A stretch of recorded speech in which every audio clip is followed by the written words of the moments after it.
Introducing a stallion as top class as they come. In 22 career starts, he won or placed in 12 graded stakes, competing in 15 grade ones, earning over $1.7 million.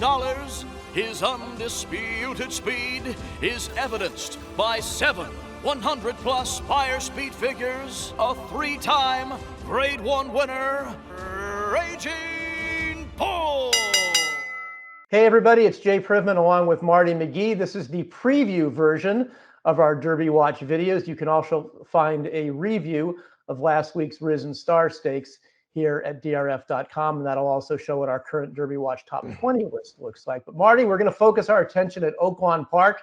It's the next race on their road to the Arkansas Derby. This Saturday, it's the Rebel Stakes, 85 points overall, 50 to the winner.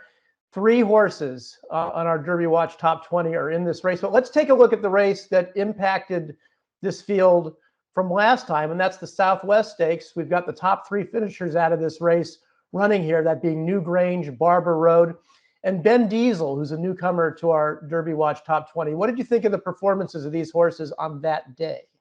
Well, coming to the 8th pole in the Southwest, Jay, it looked like anybody's race, and then all of a sudden the Baffert horse, New Grange, just kicked it into another gear and put the others away. But I thought a number of them ran creditably, most notably Ben Diesel on the rail, and coming up on the outside was Barber Road. He's been quite the overachiever, having run for 30,000 claiming before. So I think this will be a very telling race in the Rebel for all these horses. And this is the second 50-point race to the winner, 50 points to the winner race that we've had coming up. So we're getting really serious now, Jay, in terms of horses collecting points. And of course, New Grange will not be eligible for these points because he is trained by Bob Baffert.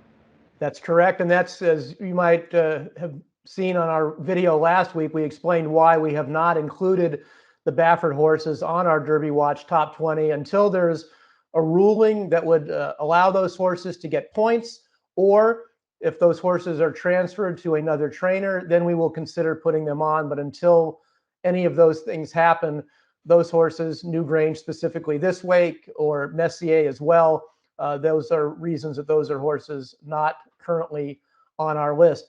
Marty, in addition to Barber Road and Ben Diesel, who are on our current top 20, Chasing Time is going to make his stakes debut in the Rebel on Saturday for Steve Asmussen, who won the Risen Star last week with Epicenter. This horse looks to me like kind of a classic, old school, progressive 3-year-old, has been brought along very patiently, and now in his 6th lifetime start will finally make his stakes debut. What do you think of his chances in this race? Oh, I don't know. I really think that New Grange is going to be 4 to 5 or so and probably will win and further throw this into chaos in terms of the Baffert factor. But this horse is his form looks somewhat like Epicenter, and that it took him a little while to get going. And you know the old saying, Jay, they all look great when they win by 7 3/4 lengths. So yeah, I mean it was a terrific effort last time, and if anything, he certainly deserves to be in this field. Well, Chasing Time, we'll see if he can step up and show that he belongs to remain on our Derby Watch top 20 list. That's among the big things that we'll be watching this weekend. There's also some interesting undercard races at Oaklawn as well for some allowance runners. So you'll certainly want to watch those races too as we move closer and closer to the Kentucky Derby. Well, that's our preview of this week's racing at Oaklawn, highlighted by the Rebel Stakes. You'll also, at DRF.com, find a video where Marty and I look back at last week's Risen Star and how it impacted our current Derby Watch top 20 list. And we'll be back next week with a review of the Rebel and a preview of a big day of racing. It's kind of a super Saturday with races such as the Fountain of Youth, the Gotham, and the San Felipe all on tap. We'll see you then. For Marty McGee, I'm Jay Privman. Have a good week.